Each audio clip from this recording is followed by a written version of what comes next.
আমরা যেভাবে দেখব wider মোদী সরকার কি sense-এ। একইভাবে দেখবে কিনা এখন সেটাও একটা প্রশ্ন। দেখেন, কথা হচ্ছে যে আওয়ামী লীগের ব্যাপারটা ভারত যেভাবে চায় সেভাবে তো হওয়ার প্রশ্নই ওঠে না।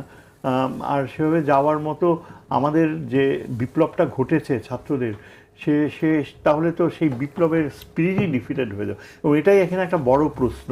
একটা খুবই পাওয়ারফুল ইনস্টিটিউশনের একটা অংশ, the head of the institution, এবং কি অর্থ refined, and it was rejected straight way. এবং তারপরে সেই অর্গানাইজেশনের হেডকে যে কতখানি অনিশ্চয়তা, সার্ভাইভাল প্রশ্নে তার যে গ্রহণযোগ্যতা আদৌ আছে কি না, সেটা সেভাবে একেবারে মানে যেটাকে আমরা ইংরেজিতে বলি, ইট র্যাটলড the political system.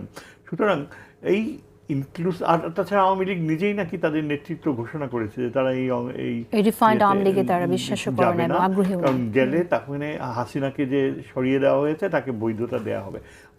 On the whole আমার ধারণা, দেখেন আমি আরেকটু আপনার প্রশ্নের উত্তরে আরেকটু আগ বাড়িয়ে যেতে বলতে চাচ্ছি যে এখনও কিন্তু ডিসাইডেড হয় নাই আদৌ ডিসেম্বরে বা জুনে রিয়েলি ইলেকশনস হবে কি না শেষ পর্যন্ত। কেননা অনেকটা ফ্লেক্সিবিলিটি রয়ে গেছে। পাবলিক মুড যদি আমরা দেখি এবং ফরেন পলিসিতে যেসব ট্রেন্ডসগুলো দেখা দিচ্ছে, একটা জিনিস কিন্তু বের হয়ে আসছে যে গত 15 বছরে পলিটিক্যাল কালচারে এত ডিস্টরশনস হয়েছে যে সেটা থেকে রিকভার করতে হলে একটা মিনিমাম একটা নিউট্রাল গভর্নমেন্টকে 5 বছর থাকতে হবে। এই তত্ত্বটা কিন্তু আগে হাসিনা থাকা অবস্থায় খুব স্ট্রংলি প্রজেক্টেড হয়েছিল। তখন কিন্তু মানুষ বলেনি যে 5 বছর থাকলে অ্যাকাউন্টেবিলিটি থাকবে না, গণতন্ত্র থাকবে না, কিভাবে তুমি একটা কেয়ারটেকার গভর্নমেন্টকে 5 বছর দিবে। তখন কিন্তু মানুষ ওই প্রশ্ন। আপনি কি মনে করেন যে বর্তমান অন্তর্বর্তীকালীন সরকারের 5 বছর থাকা উচিত? দেখেন, আমি এটা কেন মনে করি আমি আপনাকে বলছি।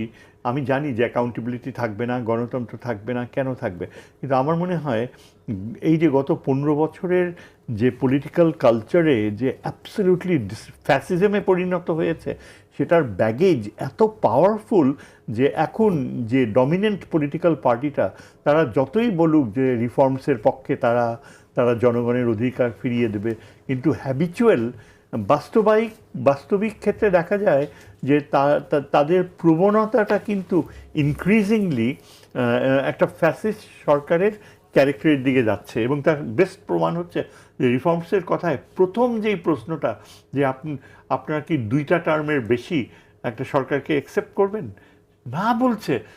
I was startled. তারপর আপনি অন্য প্রশ্নগুলো যে ছিল সবগুলোতেই না। এটাই কিন্তু এক্সপ্লেন করে তারপর তাড়াতাড়ি যখন এগুলো এক্সপোজড হয়ে গেল, তাদের ওই একটা নির্দিষ্ট লিডারশিপ বলা শুরু করলো যে আমরা তো বলেছি যে পুরো জিনিসটাই খোলা থাক, আমরাই সবচেয়ে বেশি রিফর্মের পক্ষে। কিন্তু কন্ট্রাডিকশন এত বেশি। আসবো আবার।